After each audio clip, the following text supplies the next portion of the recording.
ಆಗಿದೆ ಕನೇರಿ ಸ್ವಾಮಿ. ಆದರೆ ನಮ್ಮ ಹೋರಾಟ ಇರೋದು ವ್ಯಕ್ತಿಯ ವಿರುದ್ಧ ಅಲ್ಲ. ಕನ್ನೇರಿಗೆ ನಾವು ಬಂದ್ ಮಾಡಿದ್ರೆ ಮತ್ತೊಬ್ಬ ಸುನೇರಿ ಬರ್ತಾನೆ, ಸುನೇರಿ ಬಂದ್ರೆ ಮತ್ತೊಬ್ಬ ಪನೇರಿ ಬರ್ತಾರೆ. ಅವರಲ್ಲಿ ಏನು ಕಾಲಾಳುಗಳ ಕಡಿಮೆ ಅದಾರ, ಎಷ್ಟು ಬೇಕು ಅಷ್ಟು ಜನರನ್ನ ತಯಾರು ಮಾಡ್ಕೊಂಡಾರ. ಹೀಗಾಗಿ ನನಗೆ ವೈಯಕ್ತಿಕವಾಗಿ ಯಾವುದೇ ವ್ಯಕ್ತಿಯ ವಿರುದ್ಧ ಇಲ್ಲ. ಅವರೇನೋ ನಮಗೆ ಹೊಲ್ಸಲ್ಸ್ ಬೈತಾರೆ, ನೀವು ಅಲ್ಲಿಲ್ಲೆಲ್ಲ ಕೇಳಿರ್ಬೋದು. ಯಾಕೆ ಬೈತಾರೆ? ವಿಚಾರಗಳೇ ಇಲ್ಲ. ಯಾರ ಬಳಿ ವಿಚಾರಗಳಿಲ್ಲ, ಅವ್ರ ಬಳಿ ಬೈಗಳು ಇರ್ತಾವೆ ಅಷ್ಟು. ನಮಗೆ ಬೈಲಿಕ್ಕೆ ಪುರುಸತ್ತಿಲ್ಲ, ಅಷ್ಟು ವಿಚಾರಗಳ ಹೇಳಲಿಕ್ಕೆ ನಮಗೆ ಹೇಳಿದ್ರೆ ಒಂದು ಜನ್ಮ ಮುಗಿಲ್ಲ ಆದಷ್ಟು ತತ್ವಗಳು ನಮ್ಮ ಜೊತೆಗಿವೆ.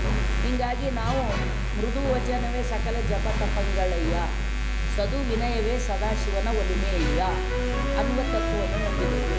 ನಾವು ಯಾವುದೇ ರೀತಿಯಾದಂಥ ವೈಯಕ್ತಿಕವಾಗಿ ಮತ್ತು ನಮ್ಮದು ಭೌತಿಕವಾದ ಸಂಘರ್ಷ ಅಲ್ಲ, ಭೌತಿಕ, ಸೈದ್ಧಾಂತಿಕ, ತಾತ್ವಿಕ ಸಂಘರ್ಷ. ಆ ತಾತ್ವಿಕ ಸಂಘರ್ಷಕ್ಕಾಗಿ ನಾವು ಹೇಳ್ತಾ ಇರೋದು, ನೀವು ಬಸವಾದಿ ಶರಣರನ್ನ ಹಿಂದೂ ಅನ್ನೋ ಹೆಸರನ್ನ ಟ್ಯಾಗ್ ಮಾಡಿದ್ರಿ. ಯಾಕೆ ಟ್ಯಾಗ್ ಮಾಡ್ತಾ ಇದ್ದಾರೆ? ಎರಡು ಕಾರಣ. ಒಂದು, ತತ್ವಗಳೆಲ್ಲ ಉಪನಿಷತ್ತಿನ ವೇದಗಳ ಮುಂದುವರಿದ ಭಾಗ. ಸನಾತನಿಗಳು ಹೇಳಿದ್ದನ್ನೇ ವಚನಕಾರರು ಹೇಳಿದ್ದಾರೆ.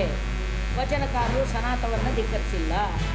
ವಚನಗಳನ್ನು ತಪ್ಪಾಗಿ ಇಂಟರ್ಪ್ರೆಟ್ ಮಾಡೋದು, ಅರ್ಧಂಬರ್ಧ ಇಂಟರ್ಪ್ರೆಟ್ ಮಾಡೋದು, ಅವ್ರ ಭಾಷಣಗಳಲ್ಲಿ ತಿಳಿಬೋದು.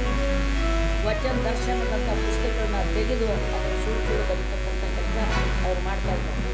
ಮತ್ತು ಕೆಲವೊಂದು ವಚನಗಳನ್ನು ನಾವು ಹೇಳಿರ್ತಕ್ಕಂಥ ವಚನಗಳು ಅವು ಸಾಂದರ್ಭಿಕವಾದ ವಚನಗಳು.